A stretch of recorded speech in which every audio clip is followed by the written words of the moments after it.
Alright, our batteries are charged up in the receiver for the 5T. Our batteries are all charged up on our transmitter.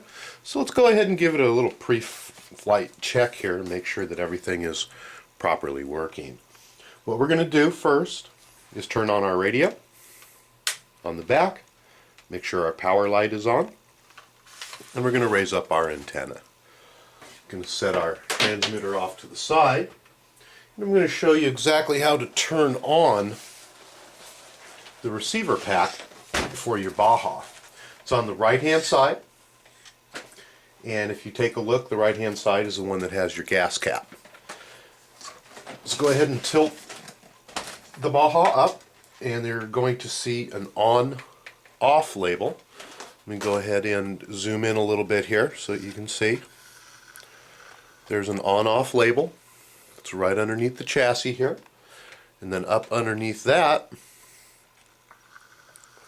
you're going to see a white silicone switch that's inside the chassis. It's a little rubber cover, silicone cover that's over the switch. We're going to go ahead and move that to the forward position, and you're going to hear a little bit of noise, probably your servos rattling, or you might hear a little noise with the servos straightening out. Let's go ahead and set the Baja back down. I'm going to turn it around for now. And the first thing that we're going to do is to make sure that the steering is properly working. You're going to go ahead and grab the steering wheel. You're going to turn it to the right, and the wheels on your Baja should turn to the right. Let go, they should straighten. Turn to the left, they should turn to the left. Let go, they should straighten.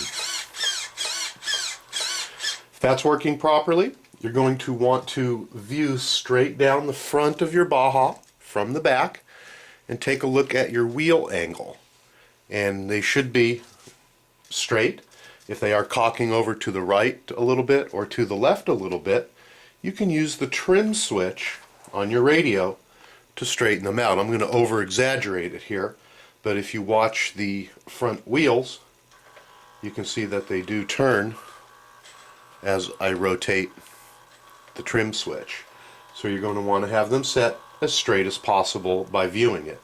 And you'll make some minor adjustments in the same trim pod for the steering later on when you take your first drive so that it goes straight. The second thing we're going to want to do is take a look at the throttle, which is the lever that goes from the servo. Set down my radio.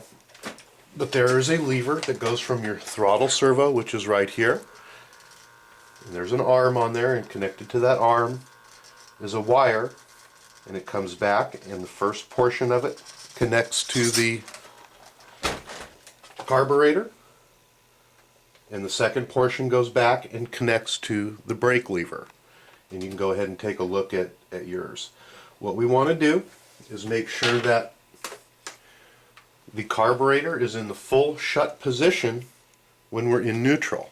So if you push forward into the brake position, the arm should not move at all on the carburetor.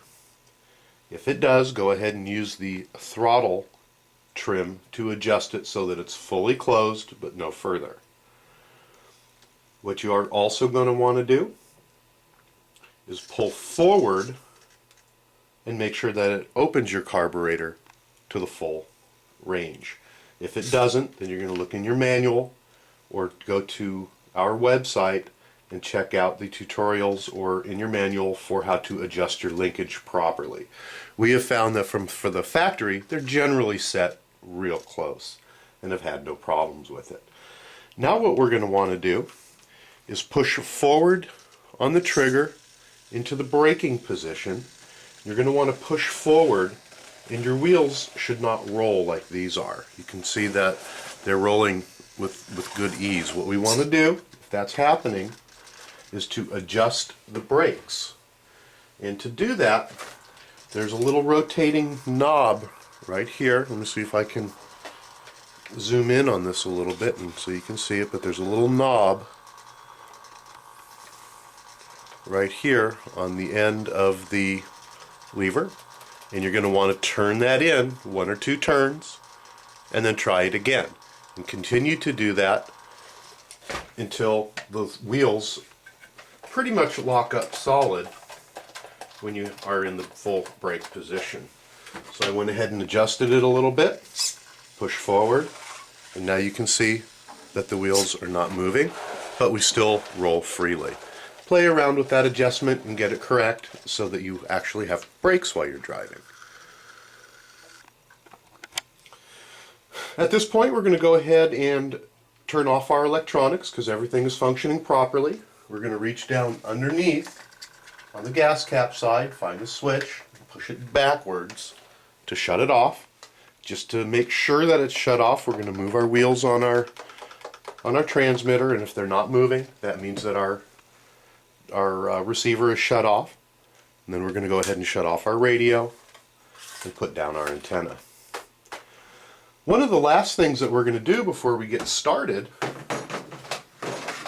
in running our vehicle is to go ahead and put fuel in it.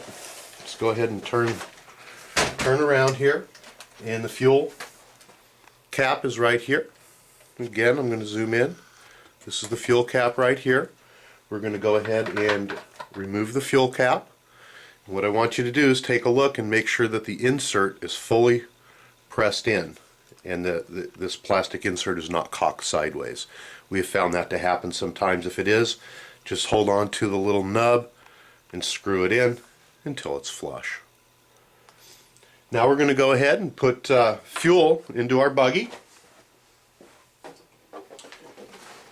We're going to shake up the gas can a little bit here. Mix up the oil and the fuel. Then we're going to go ahead and fill it up. You don't want to overfill your gas tank. Basically, you just want to put it in, fuel in, until it comes to the bottom of the neck. You're going to have about 45 minutes of run time with that amount of fuel, so there's no reason to overfill it. Also want to be careful putting your fuel in that you don't spill it all over the place. It's can be a little bit tricky sometimes. Okay, so we're now full with fuel. Let's go ahead and put our gas cap back on. And the last thing that we're going to do is check our air filter. And this is the air filter right here. We'll zoom in again a little bit on that so you can see this is the air filter. And it contains an outer sleeve. And then on the inside is an inner filter, which is a blue color.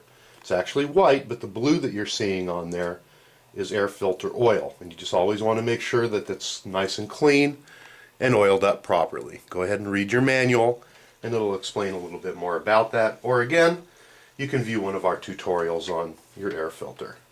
Make sure that's on, make sure the clip is on, and the front plate is on properly. And we're all ready to get it started.